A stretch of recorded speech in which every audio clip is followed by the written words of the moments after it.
دوای ئامادەکاری یانەی پیشەسازیە بۆ وەرزی نوێی خولی پلەیەکی کوردستان.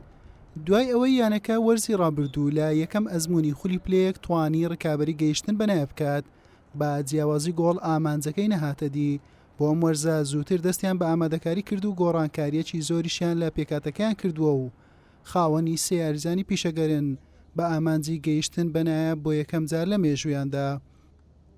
لە ڕاستیدا پار تومعی میمە ئەوە بوو بە سەرکەوین بۆ متازی ئاخر گەمە بە فەرقی گۆڵ نەماتوانی سەرکەوین. ئەم ساریش گۆڕانکارێکی باشما کردێ لە ڕووی یاریزان سێ لاعب محتەریفشمانی ناوە. ئەو سار دەمانێت سەرکەوین بۆ متاس نزیکەی ماگونی وە شەخڕ بینەوە ئامادەکاریما کردێ بۆی سەرکەوین بۆ متاس.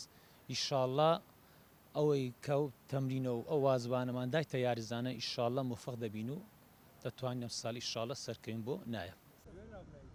یانەی پیشەسازی ماوەی نزیکەی مانگێک و نیوە دەستی بە ئامادەکاری بۆ خولەکە کردووە و یاریگای نوێشی ئامادە کردووە، بەڵام بە چەند هۆکاری گەریەکانی سەرەتای خولەکە دەگوازێتەوە یاریگای یانەی برایەتی.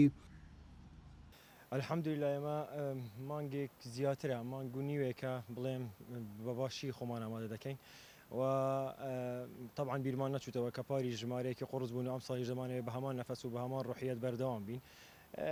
زۆربەی یاریزانەکانی پارماون و ئەم ساڵیش توانیمانە بڵێن هەشت یاریزانی نوێ بووینین و سیان لەو یاریزانی محتەریفن بە تەواوی ئامادەین و متمانەمان بە خۆمانەکە ئەم ساڵیش تا دوا جەولە نافسەیەکی قڕز بین و هەوڵ دەدەین یەکێک بین لەو یانانە کەس کە بەسەر دەکەم بە خولی ناوی کوردستان.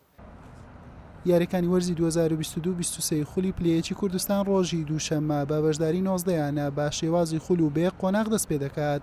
پیشەسازیش لە یەکەم یاری خۆی لە کاتژمێر 2 پاژنیوەڕۆ لەسەر یاریگای یانەی برایەتی میوانداری ڕزگاری کەلار دەکات. حوسێن محەممەد، کەناڵی ئاسمانی پەیام، هەولێر.